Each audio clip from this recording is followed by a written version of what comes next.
지난달 미국 민간 고용이 전월보다 3만 2천 명 줄었습니다. 경제학자들은 기업들이 고용과 해고 모두에 신중해진 결과로 보고 있으며 특히 소규모 기업들의 감원이 감소를 주도한 것으로 분석했습니다. 미 의회가 국방수권법에서 중국향 판매 제한 조항을 제외하는 방향으로 정리되면서 엔비디아의 고사양 AI 칩이 중국에 다시 공급될 가능성이 커졌습니다. 외신은 이를 두고 엔비디아가 워싱턴에서 로비의 승리를 눈앞에 두고 있다고 평가했습니다.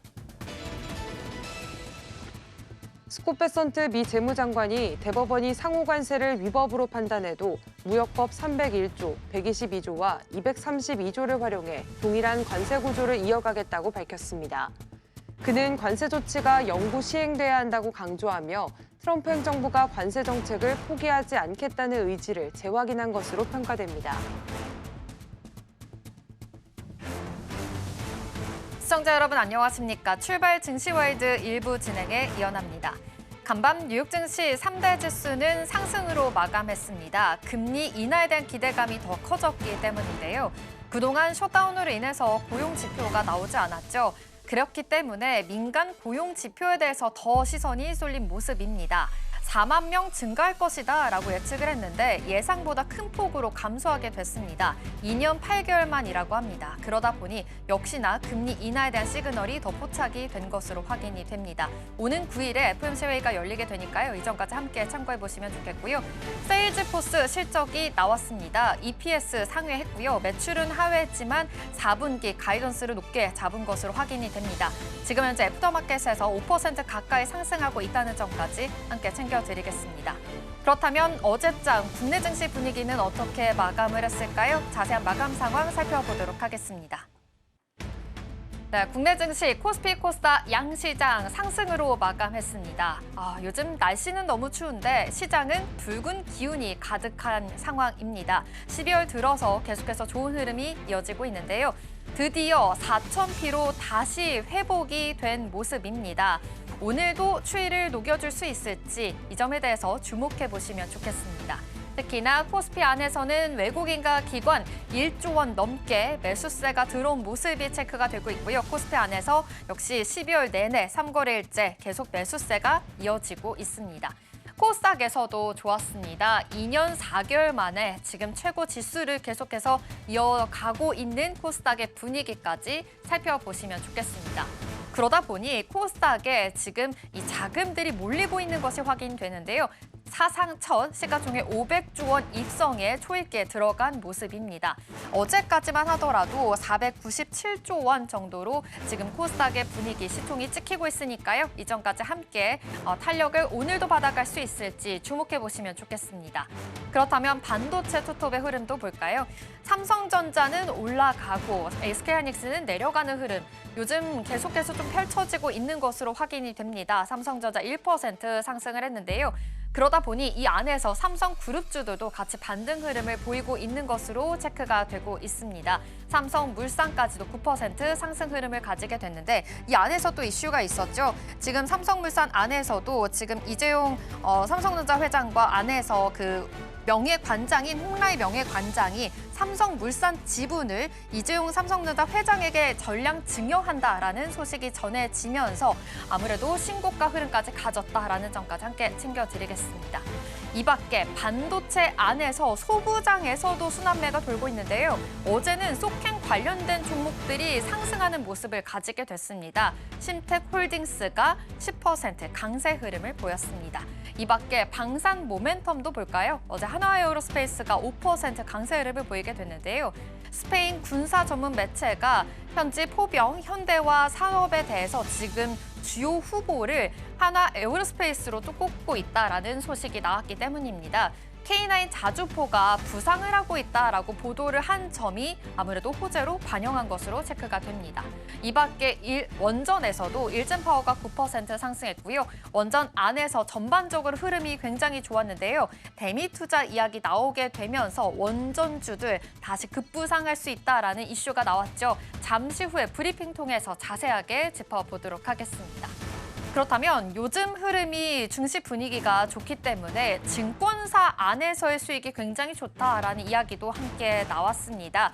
순이익이 40%나 쑥 올랐다라고 이슈가 체크가 되고 있는데요. 역시 증시가 화랑 쪽으로 갈수록 증권주의 분위기도 좋으니까요. 이 안에서의 랠리들까지 체크해 보시면 좋겠습니다. 그렇다면 이슈 4가지 통해서도 짧게 짚어보겠습니다. 지금 현재 그래픽 디램도 잡았다라는 소식이 함께 들려왔습니다. 삼성전자가 게임용 그래픽 카드에서 출연용 인공지능 가속기로 지금 현재 사용 범위를 넓히고 있는 상황이죠.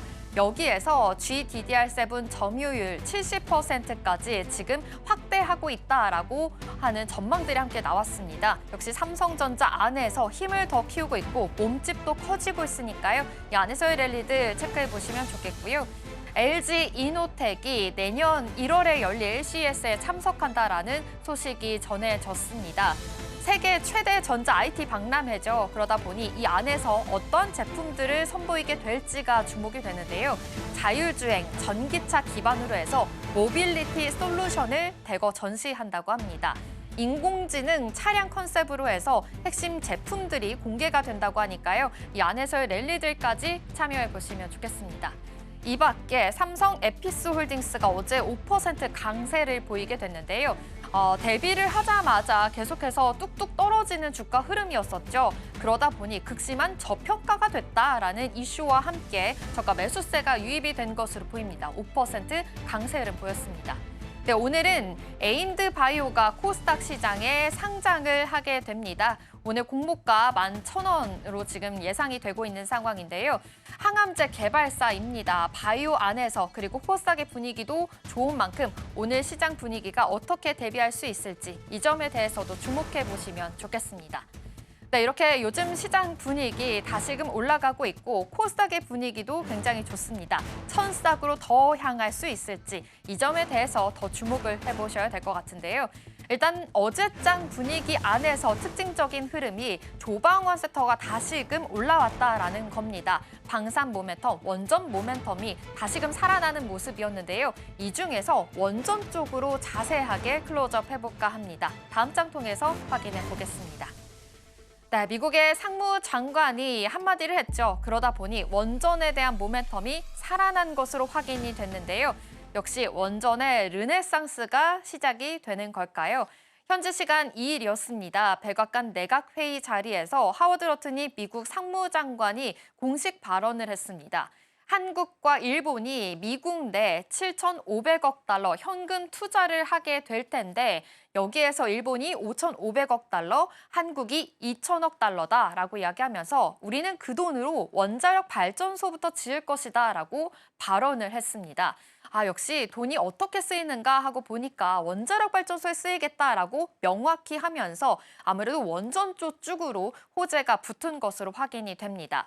한국의 2,000억 달러 현금 투자 중에 일부가 원전 건설로 우선 투입된다라는 겁니다.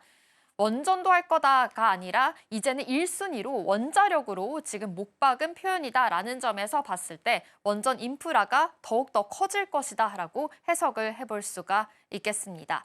그러다 보니 원전 르네상스의 공식 시동이 걸린 것이다라고 해석이 되고 있으니까요. 이 안에서의 랠리들 어제부터 원전주들 다시 탄력을 받기 시작했으니까요. 오늘 안에서의 랠리들까지 계속 지켜보셔야 되겠습니다.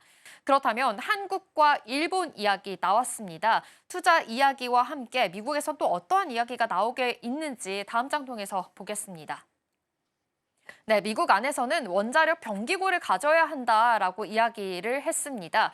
그러니까 원전 안에서 단순 발전원이 아니라 국가 전략의 자산으로 지금 규정하고 있다라는 겁니다. 이게 단순한 외교 멘트가 아니라요. AI 데이터 센터가 전력이 지금 부족한 상황이고 그리고 원전까지도 필요하고 원전도 4배 이상 확대하겠다라는 장기 프로젝트를 본격적으로 실행하겠다라는 사인으로 볼 수가 있겠습니다. 투자 구조도 꽤 자세하게 설명이 됐는데요. 한미 그리고 미일 관세 협상 패키지 안에 들어있는 투자 수익에 대한 배부 구조를 다시 상기시키게 된 겁니다. 그러니까 한미 MOU 기준으로 해서 원리금 상환 전에는 수익이 5대 5고요. 원리금 상환 후에는 한국이 1, 미국이 9로 가져가게 되겠습니다. 지금은 동맹국가 이익을 나눈다라는 의미로 보여주고 있는데 장기적으로 봤을 때는 미국 쪽의 이익이 비중이 지금 압도적으로 높다라는 점까지 함께 체크해 보시면 좋겠습니다. 아무튼 이렇게 러트닉 장관의 발언들 지금 원전에서 끝나지 않겠다라는 이야기까지 함께 나오고 있는데요. 게다가 선박 쪽으로도 이야기 나왔습니다. 1,500억 달러 안에서 우리는 선박도 건조할 것이다 라고 이야기 나오게 되면서 마스가 프로젝트가 다시금 불거지고 있는 양상입니다. 원전 모멘텀, 조선소 부활에 대한 자금 투입하겠다라는 모멘텀까지 함께 지금 깃들고 있는 것으로 확인이 됩니다. 이렇게 조선협력 그리고 원전협력 관련해서 1,500억 달러 이야기가 다시금 불거지게 됐고요. 이제 본격적으로 사업에 들어가게 될 것이다라는 이슈가 있습니다. 원전, 조선, 인프라 동시 재건에 대한 이슈 다시 한번 확인해 보시면 좋겠습니다. 그렇다면 원전이 왜 지금 불거지고 있는 걸까요? 지금 미국의 상황은 어떤지 다음 장 통해서도 확인해 보겠습니다. 네, 미국은 지금 현재 전력 대란 상황입니다. AI 서버는 기존 클라우드 대비해서 3배에서 5배 전력을 쓰게 되죠. 그러다 보니 전력이 계속해서 좀 부족한 상황인데요. 2030년 데이터 센터 전력 소비가 2배 이상 뛸 것이다라는 전망까지도 함께 있는 상황입니다. 빅테크 4개 기업 모두 다 지금 전력 인프라 관련해서도 계속해서 대규모 투자를 하고 있는 상황이죠. 7,500억 달러, 1,100조 원 이상 투입할 예정이라고 합니다. 그러다 보니 전력은 결국 좀 원전으로 해결할 수밖에 없다라는 결론들이 나오고 있는 것으로 보입니다. 전력이 부족하다 보니 역시나 원전 쪽의 모멘텀까지 같이 생각해 볼 수가 있겠습니다. 다음 장 통해서도 볼까요? 지금 현재 트럼프 대통령 원전 르네상스 행정명령을 지금 서명을 한 상황입니다. 지난 5월이었는데요. 어떤 내용이었는지 핵심 골자 살펴보겠습니다. 원자력 발전 용량 지금 2050년까지 확대하겠다. 거의 4배인 거죠. 100기가와트에서 400기가와트로 확대하겠다라고 발표했습니다. 그리고 2030년까지 원전도 10기 건설하겠다라고 이야기했고요. 원자로 3기도 가동을 할 예정이라고 합니다. 신규 원전 건설에 대해서도 계속해서 이야기 나오고 있는 상황이고 방사선량 한도 그리고 규제 관련해서도 계속 재설정, 즉 모멘텀 가져가고 있죠. 그리고 SMR 관련해서도 신형 원자로 기술 개발에 지금 모멘텀 함께 있는 상황입니다. 자금 지원이 계속 이어지고 있는 상황이기 때문에 원전 르네상스 이제부터 시작을 해서 2050년까지 이 발전에 대한 용량을 더 확대할 수 있을지 계속 지켜보시면 좋겠습니다. 일단 미국은 그동안 신규 원전 건설이 40년 가까이 좀 중단이 됐다고 합니다. 그동안 사실상 붕괴가 된 상황이기 때문에 이 안에서 한국과 일본 투자에 지금 원전에 대해서 못 받고 있다라는 점까지 다시 한번 확인해 보시면 좋겠습니다. 자, 그렇다면 어떠한 발표가 더 있었는지 다음 장 통해서도 보겠습니다. 자, 에너지부 안에서도 SMR 관련된 조기 배치 발표가 함께 있었는데요. 상무장관 발언과 같은 날에 있었습니다. 그러니까 소형 모듈 원자로 조기 배치를 하겠다. 이제 프로젝트를 더 발전시키겠다라는 발표였습니다. 8억 달러를 지원하겠다라고 이야기까지 나오면서 SMR 관련해서 소형 모듈 원자로 관련해서도 모멘텀 같이 있는 것으로 확인이 됩니다. 자, 일단 먼저 보면 테네시강 뉴욕개발공사에서도 건설을 할 예정으로 함께 지키고 있죠. 현대건설이 함께 참여를 할 것이다라고 지키고 있는 상황이고요. 홀텍에서도 지금 2기 건설에 지금 모멘텀 같이 있는 것으로 확인이 됩니다. 우리나라 기업들 안에서 함께 이 에너지부와 함께 SMR 관련된 사업들이 이루어질 수 있으니까요. 이 안에서의 모멘텀들도 함께 체크를 해보셔야 되겠습니다.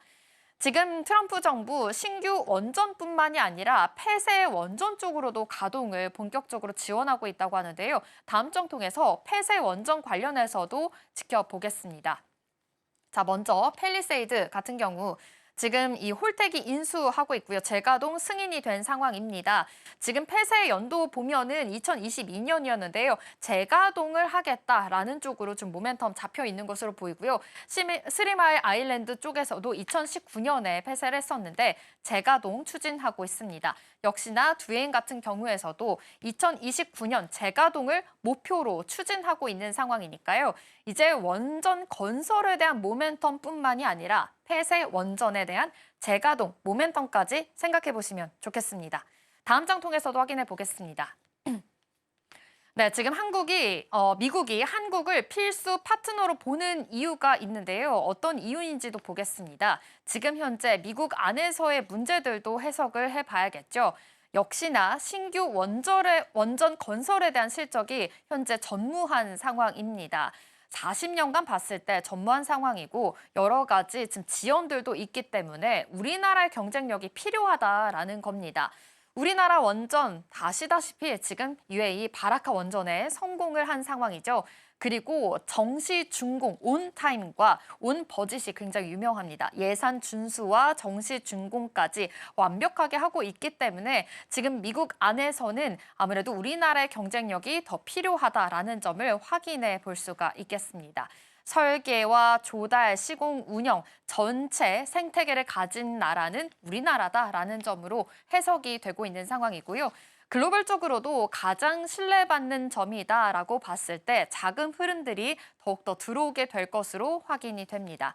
역시나 그런데 좀 주의할 점은 지금 수익은 5대 5지만 원리금 회수 후에는 1대 9로 바뀐다는 점, 아무래도 미국 쪽의 모멘텀이 더 강하다는 점 다시 한번 확인해 보시면 좋겠고요. 그래도 전체 생태계 안에서 원전 쪽으로 이번에도 성공적으로 좀 유치가 된다면 계속해서 좋은 탄력을 받을 것이다. 그리고 이러한 구조가 앞으로도 빅테크 기업들과 그리고 다른 나라들과 윈윈하게 계속해서 흘러가게 될 것이다라는 전망들도 있으니까요. 참고해 보시면 좋겠습니다. 그럼 다음 장 통해서 올해 이제 예산 확대가 됐기 때문에 이러한 소식도 함께 전해드리겠습니다. 지금 예산을 확정하고 있는 시기죠. 어제 확정이 됐습니다. 원자력 안전위원회 내년도 예산 확정 소식인데요. 원자력, 방사선 관련해서 안전 규제 골격을 결정하는 중요한 예산 부분이 되겠습니다.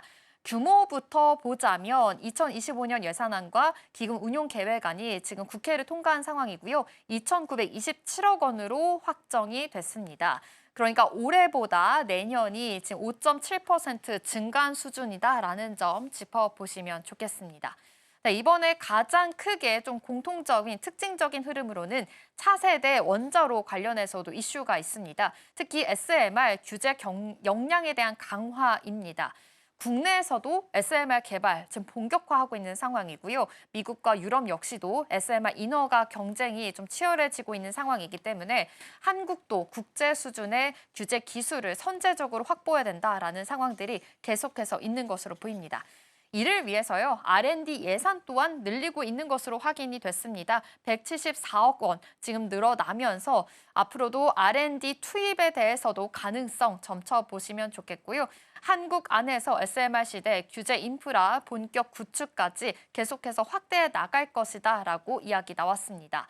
그리고 ISMR 관련해서도 지금 설계와 건설, 운용 그리고 해체까지 전 주기에 규제 수요를 반영해서요 기술 개발을 추진하고 있고요.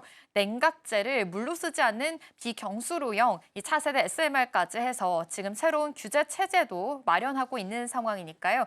이전까지 어떻게 더 규제가 확실하게 될지 주목해 보시면 좋겠고 글로벌적으로 SMR 경쟁 좀 빨라지고 있는 상황이죠. 규제 역량을 산업 성장에 대한 필수 인프라로 보겠다라는 전략들도 함께 있기 때문에 이전까지 함께 탄력 받아갈 수 있을지 주목해 보시면 좋겠습니다. 네, 어제 원전주들 다시금 좀 반등을 해줬다라고 설명드렸죠. 아무래도 두산 에너빌리티 가장 큰 폭으로 상승하는 랠리가 좀 펼쳐지고 있는 것으로 체크가 됐습니다. 그리고 한국전력기술과 그리고 설계와 준공까지 시공까지 있기 때문에 이 안에서 탄력들도 굉장히 중요한데요. 한국전력기술 같은 경우에는 5.6% 상승하는 흐름을 가지게 됐고요. 두산 에너빌리티도 4.5% 강세 흐름을 보이게 됐습니다. 특히나 두산 에너빌리티 같은 경우에는 주기기 제작을 하는 기업이고요. 한전기술은 SMR 그리고 개통 설계 핵심을 하고 있는 기업입니다. 팀 코리아다라고도 볼 수 있겠죠. 다국적 원전 시장 안에서 핵심 파트너로 계속해서 떠오를 수 있다라는 기대감도 있으니까요. 이점까지 함께 체크해 보시면 좋겠고요. 우리기술, 일진파워, 우진태운까지 어제 전반적으로 탄력을 받아갔습니다. 그리고 BHI와 G2파워, 보성파이텍, 한전산업과 에너토크까지 여러 가지 이 시공과 관련돼서 그리고 해체와 또 이런 폐쇄됐던 원전을 다시 재가동하는 이런 흐름들까지 계속해서 같이 탄력 받아가고 있는 상황이니까요. 함께 참고해 보시면서 투자 포인트 세워보시면 좋겠습니다. 그럼 지금까지 국내 증시 마감 상황 자세하게 짚어봤고요. 원전에 대한 모멘텀까지 함께 확인을 해봤습니다. 자, 그렇다면 이제 시선을 옮겨서 부동산 쪽으로 살펴볼까 합니다. 이승현과 함께하겠습니다. 어서 오십시오. 안녕하세요. 네, 지금 부동산 안에서의 키워드 먼저 살펴보겠습니다. 서울 월세 지수 역대 최고다라는 이야기 나오고 있는데요. 서울의 전 지역 월세가 좀 가파르게 올라가고 있죠. 그리고 주거비 부담도 좀 커지는 상황입니다. 그러다 보니 계속해서 이 임대주택 관련해서도 이야기가 나오고 있는데요. 월세 지수가 역대 최고치다. 어떤 이유에서 나온 걸까요? 네, 일단은 여러 가지 규제가 나오면서 전세가 지금 월세로 많이 바뀌고 있는 추세입니다. 이미 월세가 좀 급등을 하고 있는 상황인데 흔히 보통 겨울철이나 이사철이 많은 경우에 또 월세가 급등하는 현상들이 좀 있다고 합니다. 하지만 이번에는 이런 계절적 요인에서 발생했다라고 하기보다는 전세 이탈과 민간 임대 공급 축소, 그리고 규제 환경 변화와 서울 주거 양극화라는 이 네 가지가 오랫동안 누적된 결과다라고 보시면 되겠습니다. 자, 그럼 다음 페이지에서 이 월세 급등에 대한 숫자를 먼저 좀 살펴보겠습니다. 일단 10월 기준입니다. 서울 연립과 다세대 월세 가격 지수는 102.19를 기록했습니다. 통계 작성 이후 최고치입니다. 평균 월세 가격은 63만 6천 원 정도가 찍혔고요. 동남권은 90만 원까지 치솟았습니다. 그리고 도심권은 80만 원 선까지 올라와 있습니다. 그런데 여기에 더해서 월세 수급 동향 지수까지도 함께 오르고 있습니다. 올해 초까지만 하더라도 100 아래였습니다. 99.8 수준이었는데요. 이 이후로 계속해서 100을 넘기면서 지금 10월에는 월세 수급 동향 지수가 103.9를 찍었습니다. 서울 전역에서 월세가 지금 기준선이 100을 넘기고 있다는 것은 수요 우위 시장이 고착화됐다라는 뜻으로 풀이할 수가 있겠습니다. 자, 물론 이 안에서 오피스텔도 오르고 있습니다. 하지만 오늘은 이 연립과 다세대 안을 조금 더 집중해서 들여다보려고 합니다. 자, 그렇다면 왜 이렇게 월세 이 급등을 하게 되는 걸까요? 일단 첫 번째 원인은 앞서 말씀을 드렸던 것처럼 전세에서 월세로의 대규모 이동 때문입니다. 지난 몇 년 동안 전세 사기에 대한 이슈로 시장이 계속해서 뜨거웠죠. 깡통 전세 여파까지 나오면서 전세를 피하려는 심리가, 이 위험을 피하려는 심리가 강해졌습니다. 그 결과 그동안 전세에 머물던 실수요가 지금 월세로 이동을 하면서 월시 시장의 수요 압력이 크게 높아졌습니다. 자, 두 번째로는 다주택 규제 강화로 인해서 민간 임대가 공급이 축소되고 있기 때문입니다. 한국의 전체 임대 시장을 좀 보시면요. 공공 임대 비중은 9% 정도입니다. 그렇다면 남은 91%는 민간 임대가 차지하고 있다라고 좀 생각하시면 되겠는데요. 그런데 지금 보유세나 양도세, 대출 규제 강화로 인해서 임대용 주택을 매입하려던 다주택자의 수요가 크게 위축이 됐습니다. 이로 인해서 월세 공급을 기반으로 하는 이 물량 자체가 줄어든 상황입니다. 공급자는 줄었는데 전세에서 밀려난 수요는 늘어나니까 월세 가격이 올라갈 수밖에 없는 구조가 펼쳐진 겁니다. 자, 그리고 세 번째는 앞으로의 물량에 대한 불안입니다. 미래에 대한 걱정인 건데요. 당장 지금 눈앞에 비싼 것도 걱정이지만 조금 시야를 좁혀봤을 때도 1, 2년 뒤가 더 걱정인 구조입니다. 올해 10월 기준으로 살펴보시면요. 서울 B아파트 인허가 물량이 7.2% 감소했고 착공은 8.5%까지 줄었습니다. 심지어 연립이나 다세대, 오늘 좀 살펴보려고 하는 이 건물들은 공사 기간이 아파트보다 짧기 때문에 1, 2년 뒤에 월세 물량을 결정하고는 합니다. 하지만 지금 이 라인이 줄어들고 있다 보니까 올해부터 내년까지의 월세 시장 공급 공백이 예고가 되고 있는 상황입니다. 자, 그리고 마지막으로는 서울 내부에서 주거 양극화가 발생하고 있다는 점입니다. 저희가 지난 시간에서 한번 언급드린 부분인데요. 지금 서울 아파트를 살펴봤을 때 상위 20%와 하위 20%의 가격 차이가 9배까지 벌어졌다라고 좀 전해드린 바가 있습니다. 그러면서 이 말은 이 하위권에 사는 사람이 상위 지역으로 올라가는 게 이 사다리가 사실 거의 없어진 거나 다름없다라는 뜻으로 저희가 좀 전해드렸었는데요. 이 양극화도 심화되고 있기 때문에 주거 이동이 점점 어려워졌다라는 게 좀 펼쳐지게 됐습니다. 이 서울 내에서 이제 움직이는 게 어려워졌는데 그럼에도 사실 사람들은 직장이나 교육 문제로 인해서 서울을 유지하려는 수요는 계속해서 늘고 있는 상황입니다. 따라서 월세 수요는 줄지 않는 구조인데요. 결국 이 양극화가 어려움을 또 가중시키고 있다고 합니다.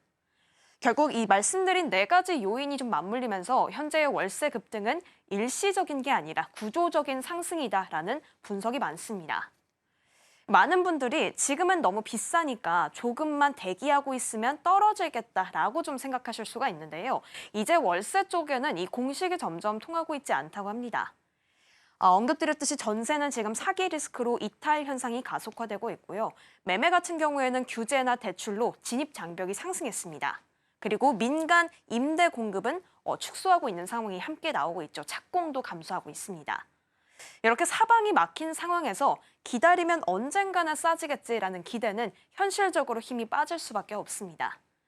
특히 전월세 시장은 정부의 정책이나 혹은 금리, 인허가나 규제, 여러 가지 매크로적인 영향들이 한 번에 영향을 받는 영역이라서요. 이 개인이 혼자 타이밍을 맞추기는 사실상 불가능에 가깝습니다. 따라서 오늘 이런 네 가지 이유로 이 월세가 역대 최대치를 찍으면서 급등했다라고 정리해 볼 수가 있겠습니다. 네, 지금 개인 입장에서는 계속해서 좀 타이밍 맞추기가 참 어려운 상황이 이어지고 있습니다. 이런 상황에서 LH가 수도권에 임대주택 3천 가구를 공급한다라는 소식이 전해졌는데요. 그렇다면 이 공급이 월세 부담을 좀 낮추는 데 도움이 될 수 있을까요? 네, 일단은 일시적으로 그리고 단편적으로는 좀 도움이 된다라고 전문가들은 말하고 있습니다. 일단은 다음 페이지에서 이 LH의 공급 구조를 한번 좀 구체적으로 살펴보겠습니다. 이 LH는 12월 한 달 동안 수도권에 총 3,009가구의 임대주택을 공급하겠다라고 밝혔습니다. 대상은 청년과 신혼부부, 신생아 가구 중심입니다. 특히 좀 나눠서 좀 살펴보면요. 청년 매입 임대는 시세의 4에서 50%, 그리고 신혼 신생아 1유형은 30에서 40, 그리고 2유형은 70에서 80%의 전세형으로 실제 거주 비용을 크게 낮출 수 있는 구조입니다. 그리고 지난 공급에서의 경쟁률을 살펴봤을 때는요. 청년이 51대 1, 그리고 신혼과 신생아형은 7.4대 1이었는데요. 이번에도 상당한 경쟁률이 좀 몰리면서 신청이 높아질 것으로 보입니다. 자, 그렇다면 이 LH 임대가 실제로 누구에게 도움이 될 수 있을까를 봐야겠죠. 이번 공급이 청년과 신혼, 신생아 가구 대상이다라고 말씀을 좀 드렸었습니다. 일단 청년 매입 임대는 시세의 4에서 50%다라고 좀 말씀을 드렸죠. 좀 예를 들어서 설명을 드리자면 지금 만약에 80만 원을 내고 있는 청년이 있다라고 했는데 이 LH 청년 매입 임대에 들어가게 된다면 같은 입지 기준이라고 가정했을 때 월세가 절반 정도인 40만 원 수준까지 떨어질 수 있다라고 합니다. 신혼부부도 마찬가지여서요. 이 아이 한 명을 낳고 시세의 30에서 40% 임대로 최장 20년까지 거주할 수 있는 집을 얻게 된다는 거는 이 주거비나 육아비, 이런 생활비를 동시에 줄일 수 있는 안정판이 된 것입니다. 자, 그런데 그렇다면 이번 LH 임대, 결국에는 큰 복지이자 안전망이 되겠다라고 좀 정리해 볼 수가 있겠습니다. 이런 안전판이 좀 확실한 역할을 해주니까 지난 경쟁률 또한 이렇게 폭등하는 상황들이 이 이유가 바로 이곳에 있다라고 좀 볼 수가 있겠습니다. 자, 그렇다면 월세 시장 안정화에는 이번 공급이 어느 정도의 효과가 있을까요? 단기적으로는 완충 효과가 있다라고 전문가들은 분명히 이야기를 합니다. 청년이나 신혼, 신생아 가구처럼 월세 부담이 좀 큰 계층에는 즉각적인 체감 효과가 있을 것이다라고 보고 있습니다. 하지만 전체 시장으로 봤을 때는 서울 B아파트 인허가 감소폭 앞에서 살펴봤죠. 연간 수천 가구씩 계속 줄고 있습니다. 그리고 전세 이탈도 나타나고 있습니다. 그리고 민간 임대 공급은 계속해서 줄어드는 상황이기 때문에 이번 LH 공급만으로는 전체 월세 시장의 상승 압력을 꺾기는 어렵다라는 분석이 우세합니다. 심지어 공공임대 비중은 앞에서 여전히 9% 수준이다라고 말씀을 드렸죠. 나머지 91%는 계속 민간이 책임져야 하는 구조인 겁니다. 하지만 민간 임대는 아직 역부족입니다. 자, 그렇다면 결국 정책 방향은 투트랙이 될 수밖에 없습니다. 먼저 공공임대 확대가 청년이나 신혼, 고령층 대상으로 꾸준하게 물량을 늘려주면서 안전판 역할을 강화해주는 건 꼭 필요하겠습니다. 특히 월세 80만 원까지는 도저히 감당이 안 된다라고 하는 계층에게는 직접적인 안전망이 되어줄 수 있겠고요. 이를 더 두텁게 하는 쪽을 계속해서 유지를 해줘야 합니다. 자, 그리고 다음은 91%를 차지하는 민간 임대의 공급 정상화겠죠.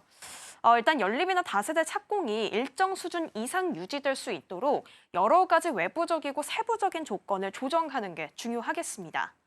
결국 91%를 차지하다 보니까 그리고 민간 임대 같은 경우에도 여러 가지 착공이나 규제의 영향을 많이 받습니다. 이런 것들의 조정이 결국 91%의 민간 임대 시장을 더 활성화하는 데 도움을 줄 것으로 보입니다.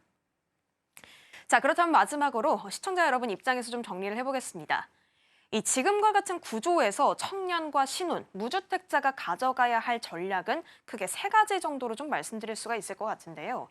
일단은 첫 번째로 이 공공임대 청년 주택은 일단 넣어봐야 하는 상품이다라고 좀 전문가들은 말합니다.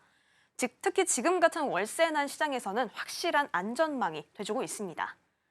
그리고 다음으로는 어제 살펴봤듯이 막연한 대기 전략을 펼치는 것보다는 지금대의 여건에 맞는 선택지를 먼저 좁혀보는 게 필요하겠습니다.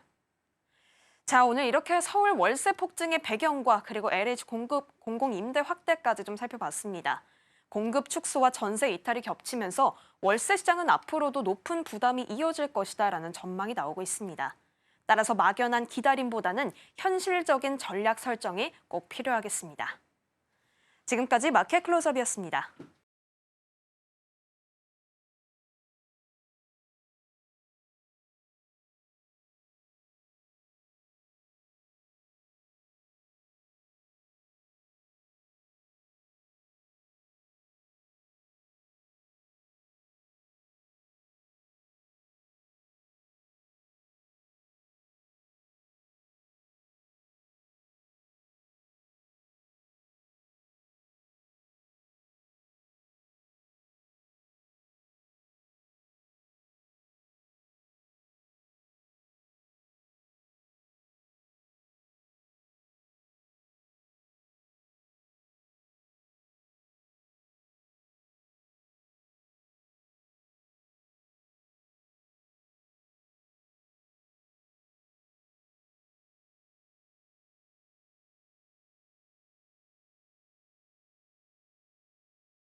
시장의 트렌드가 어디로 향하고 있는지 맥을 짚어보겠습니다. 머니 트렌드 시간입니다. 김고은 앵커와 함께하겠습니다. 어서 오십시오. 안녕하세요. 네, 시장에서는 어떤 뉴스에 주목하고 있을까요? 헤드라인 통해서 만나보겠습니다. 네, 먼저 첫 번째로는 삼성전자가 내년에 엔비디아의 소캠2 물량을 절반 정도를 공급하겠다라는 소식이 전해왔는데요. 어떤 이야기인지 잠시 후에 자세하게 짚어보도록 하겠고요. 두 번째로는 비아디의 리콜 사태가 펼쳐지고 있습니다. 이 사태에 대해서도 자세하게 짚어보겠습니다. 그리고 마지막으로는 이 중일 갈등이 계속해서 좀 격화가 되고 있는데요. 방산시장 안에서도 좀 충격적인 이야기들이 계속 들려오고 있다고 합니다. 자, 이와 관련해서도 이야기 나눠보겠습니다. 그럼 첫 번째 키워드입니다. 네, 최근에 삼성전자가 내년에 엔비디아에 공급할 소캠 2세대 전체 물량의 절반 이상을 확보했다라는 소식이 전해졌습니다. 시장에서는 삼성이 다시 디램 시장 안에서 주도권을 잡는 것이 아니냐라는 긍정적인 이야기들이 계속 나오고 있는 상황인데요. 삼성이 어떻게 이렇게 큰 물량을 따낼 수 있었는지 먼저 이유부터 살펴보도록 하겠습니다. 네, 일단 삼성이 내년에 엔비디아 소캠2 최대 공급사로 좀 결정이 됐습니다. 소캠은 CPU 옆에 붙는 새 D램 모듈인데요. 기존처럼 칩을 납땜해서 고정하는 방식이 아니라 작은 기판 위에 LPDDR 4개를 묶어서 만든 탈부착형 모듈입니다. 그래서 고장나면 갈아 끼우기가 쉽고 또 용량 업그레이드도 가능하고요. CPU가 데이터를 더 빠르게 처리할 수 있습니다. 이런 효율성 때문에 엔비디아가 차세대 AI 서버부터 소캠을 본격적으로 적용하는 흐름들이 만들어지고 있는데요. 이번에 확인이 된 건 엔비디아가 내년에 사용할 소캠2 전체 물량이 총 200억 기가비트입니다. 그 가운데 100억 기가비트를 삼성이 맡게 되는 거고요. 지금 24 기가비트 칩 기준으로 계산을 한다면 약 8억 개 정도의 칩입니다. 그리고 웨이퍼 기준으로는 월 3만 장에서 4만 장이고 삼성 전체 D램 생산 능력의 5% 정도에 해당하는 꽤나 큰 규모입니다. 그리고 나서 이제 남은 물량의 60~70%는 SK 하이닉스가 그리고 그 나머지는 마이크론이 지금 가져갈 것으로 업계는 바라보고 있습니다.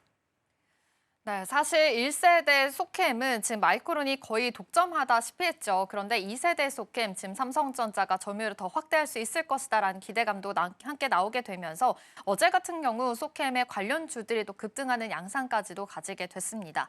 그렇다면 삼성 어떤 기술력이 있기에 이렇게 좀 점유율을 확대할 수가 있는 걸까요? 네, 일단 삼성은 원비 D램 성능을 끌어올린 게 좀 결정적이었습니다. 올해 중반까지만 해도 원비나 원C 공정 같은 경우에는 삼성이 경쟁사보다 뒤처졌다라는 평가들이 굉장히 많았습니다. 그런데 상반기 말부터 전영현 부회장이 D램 재설계를 지시하면서 원비 D램의 수율과 속도가 빠르게 안정이 된 건데요. 지금 소캠2는 삼성과 SK 하이닉스, 마이크론 모두 원비 공정을 기반으로 만들기 때문에 이 성능의 개선이 곧바로 삼성의 신뢰도 상승과 물량 확대로 연결이 된 겁니다. 여기에 지금 삼성이 가지고 있는 또 하나의 강점은 바로 압도적인 생산 능력입니다. 엔비디아 입장에서 보면 물량을 제때 공급할 수 있는지 그리고 최신 공정이 안정적으로 돌아가는지 이 두 가지가 지금 가장 중요한데요. 삼성은 이 두 가지 조건을 동시에 충족을 했기 때문에 지금 소캠2에서 마이크론의 1세대보다 우위를 좀 뒤집은 것으로 평가가 되고 있습니다. 업계에서는 이번 비중이 2026년부터 2027년 본격적으로 양산 시점까지 이어질 가능성이 크다고 보고 있고요. 특히나 내년부터 적용될 엔비디아 베라 CPU 그리고 차세대 AI 가속기 베라 루빈에 소캠2가 들어가면서 삼성이 실제로 공급 확대 효과를 체감할 시점도 그때가 될 것으로 전망이 되고 있습니다. 네, 이렇게 말씀해 주신 대로 압도적인 생산 능력이 최대 강점이다라고 말씀해 주셨습니다. 물량을 제때 공급할 수 있고 최신 공정을 좀 안정적으로 사용할 수 있다라는 점에서 가장 크게 좀 신뢰도가 있는 것으로 확인이 됩니다. 그렇다면 삼성 이번 물량을 따냈다라는 것이 결국에는 삼성전자가 아무래도 메모리 초격차 시대 안에서 지금 이 안에서의 점유율을 더 많이 되찾을 수 있겠다라는 분위기로 해석을 해볼 수가 있을 것 같은데요. 이런 변화들 시장에서 어떤 파급력 기대해 볼 수가 있을까요? 네, 일단 지금 시장에서 범용 D램 재고가 3~4주 수준으로 떨어지게 됐습니다. 업계에서는 지금 삼성이 공급 부족 구간에 들어섰다라는 평가들이 나오고 있는데요. 이 때문에 내년에는 원C D램을 월 20만 장 규모로 확대하는 투자도 검토 중인 것으로 알려졌습니다. 그리고 두 번째로는 GDDR7 점유율이 70% 수준까지 오른 것도 주목이 되고 있습니다. 엔비디아의 최신 그래픽카드 RTX 5090은 물론이고요. 또 최근에는 추론용 AI 가속기 루빈 CPX에도 삼성의 GDDR7이 들어가고 있다는 점이 긍정적으로 꼽힙니다. 그리고 지금 그래픽 D램 경쟁력도 빠르게 회복이 되고 있는 흐름인데요. 그리고 세 번째로는 지금 소캠2 자체가 HBM과 짝을 이루는 새로운 메모리 축이라는 점입니다. HBM이 GPU 중심의 핵심 메모리라면 소캠은 CPU가 데이터를 더 효율적으로 다루게 하는 서브 메모리 역할을 합니다. AI 서버에는 이 두 가지 제품이 동시에 들어가기 때문에 삼성이 고부가 메모리 두 축을 모두 잡았다라는 해석이 가능하고요. 결국에는 이번 수주로 삼성의 기술력이 뒤처진 것 아니냐 하는 그런 시장의 논란들은 사실상 사라지게 됐습니다. 네, AI 서버 지금 두 가지 제품이 모두 다 들어간다라고 말씀해 주신 만큼 GPU 관련해서도 HAM도 잡을 수 있고 지금 소팸, CPU까지 잡게 되면서 앞으로의 랠리들까지 좀 기대해 볼 수 있지 않을까라는 긍정적인 전망들까지 해석해 보도록 하겠습니다. 그럼 이어서 다음 주제로 넘어가 보겠습니다. 네, 최근에 비아디가 배터리 결함 문제로 20만 대 넘는 차량을 한꺼번에 리콜을 했습니다. 국내는 해당 판매 모델 없다라고 이야기 나오곤 있지만 전체적으로 신뢰도가 흔들리고 있는 것으로 파악이 되고 있는 상황인데요. 리콜 사태 시장에 미치는 영향 어떻게 해석해 볼 수 있을까요? 네, 일단 우선 최근에 비아디의 핵심 전동화 부품에서 반복적으로 지금 결함이 나타나고 있는 상태입니다. 비아디는 10월과 11월 두 달에 걸쳐서 20만 대가 넘는 리콜을 발표했는데요. 대상 모델은 크게 세 가지였습니다. 일단 중형 세단 모델인 친 플러스 DMI 약 8만 9천 대였고요. SUV 모델 탕은 4만 4천 대, 그리고 소형 SUV인 위안 프로는 약 7만 대였습니다. 그리고 지금 문제가 되고 있는 부분도 중요합니다. 배터리 출력이 떨어지거나 배터리를 감싸는 밀봉 구조에 문제가 생기거나 혹은 모터 제어 장치에 이상이 생기는 등 지금 전기차에서 가장 민감한 핵심 부품들의 문제가 생겼기 때문입니다. 일부 상황에서는 전기주행 모드가 갑자기 꺼질 수 있다라는 지적들도 나오고 있는데요. 국내에서 판매되는 차량들은 아니기 때문에 이번 리콜에 직접적인 영향은 없습니다만 시장이 우려하고 있는 건 바로 신뢰도입니다. 전기차는 결국에는 배터리 안정성이 가장 중요한 문제인데 중국 전기차 전반에 대한 이미지가 흔들릴 수가 있고요. 특히나 비아디는 최근 몇 년간 생산과 판매를 공격적으로 늘려왔습니다. 그래서 업계에서는 공급망을 너무 빨리 키우다 보니까 지금 품질 관리가 그 속도를 따라가지 못한 것 아니냐 하는 우려들이 계속 나왔는데요.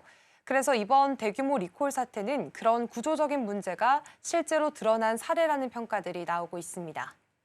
네, 아무래도 지금 비아디 관련해서 리콜 사태를 통해서 신뢰도도 약화되고 있는데 판매량도 줄었습니다. 3개월 연속으로 줄고 있는 실적이 나오고 있는데요.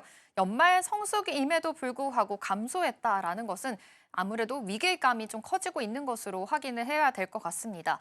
비아디의 수요 흐름들 어떻게 볼 수가 있을까요? 네, 일단 지금 비아디의 판매도 살펴보시면 최근 굉장히 부진한 흐름을 보이고 있습니다. 11월 인도량이 48만 대 수준이었고요. 전년보다 5% 넘게 줄었습니다. 사실 연말인데도 이렇게 좀 줄었다는 건 소비자의 피로감이 나타난 신호로 해석이 되고 있는데요. 비아디가 올해 목표한 460만 대를 채우기 위해서는 12월에만 41만 대 이상을 팔아야 하는데 지금 경쟁 심화와 내수 둔화 상태를 고려한다면 굉장히 쉽지 않은 상황입니다. 그리고 지금 중국 내부에서도 경쟁이 점점 더 치열해지고 있습니다. 지리와 샤오미 같은 경쟁사들이 강하게 치고 올라오면서 굉장히 쉽지가 않은 상황이고요. 비아디의 점유율을 계속해서 압박하고 있습니다. 그리고 해외 판매는 11월 기준 13만 대 이상으로 선방을 하긴 했지만 중국 내수 감소를 완전히 메우기에는 부족했고 그리고 유럽과 북미에서는 지금 무역 장벽이 강화되는 흐름을 보이고 있기 때문에 해외 확장에도 한계가 있을 것이라는 전망들이 나오고 있습니다. 결국에는 내년에 중국 전기차 시장이 내수 둔화 그리고 품질 논란 여기에다가 치킨 게임 수준의 가격 경쟁이 함께 이어질 가능성이 큽니다. 네, 사실은 비아디뿐만이 아니라 중국 전기차 업체들 모두 다 지금 실적이 안 좋은 상황입니다. 내수 부진에 출혈 경쟁까지 겹치면서 내년에도 전망들이 좀 밝지 않다라는 이야기도 함께 나오고 있는 상황인데요. 실제로 시장 점유율 전망도 굉장히 낮아졌잖아요. 중국 전기차 전체 흐름들 어떻게 해석해 볼 수 있을까요? 네, 지금 중국 전기차 시장은 말 그대로 모든 악재들이 좀 겹쳐 있는 상황입니다. 지금 수요 자체도 좀 둔화를 하고 있고요. 비용 또한 증가하고 있습니다. 그리고 중국 내부에서는 가격 경쟁이 동시에 나타나고 있는 흐름인데요. 먼저 내수부터 살펴보면 지금 중국 정부의 지원이 줄어들면서 내년 1분기 수요는 특히나 약할 것으로 전망이 되고 있습니다. 그동안은 전기차 보조금과 세제 혜택이 있었지만 내년부터는 구매세 감면이 절반으로 줄어들게 되는데요. 그렇다 보면 당연히 내수에서는 소비가 줄어들게 됩니다. 그리고 여기에서 이제 수익성도 더 악화되고 있습니다. 배터리 등 핵심 부품의 가격은 오르고 있고 업체들은 계속해서 할인 경쟁을 벌이게 되면서 마진이 더 얇아지는 흐름을 보이고 있습니다. 그렇기 때문에 지금 실적도 이런 모습들을 그대로 반영을 하고 있는데요. 지금 BRD 같은 경우에는 3분기 순이익이 전년보다 30% 넘게 줄었고요. 주가도 하락했습니다. 그리고 샤오펑이나 링파오, 리오토와 니오 같은 주요 업체들도 모두 시장 기대를 밑도는 전망을 내놨는데요. 결국 시장 성장률 전망도 확 낮아졌습니다. 중국 신에너지차 시장은 올해 27%에서 내년에는 13%로 지금 거의 절반 수준으로 떨어질 것으로 예상이 되고 있고요. 이건 불과 1년 만에 지금 절반 수준 줄어드는 모습입니다. 그래서 시장에서는 이것을 두고 이제는 옥석 가리기 국면이 본격화됐다라고 또 해석을 하고 있습니다. 머니트렌드는 여기서 마치도록 하겠습니다. 김고은 앵커와 함께했습니다. 고맙습니다. 고맙습니다. 출발 증시와이드 1부가 준비한 소식은 여기까지입니다. 본 방송에서 제공하는 정보는 투자 판단 위한 조언일 뿐 해당 종목의 가치와 수익률을 보장하지 않습니다. 이어지는 출발 증시와이드 2부도 많은 시청 바랍니다. 함께해 주신 여러분 고맙습니다.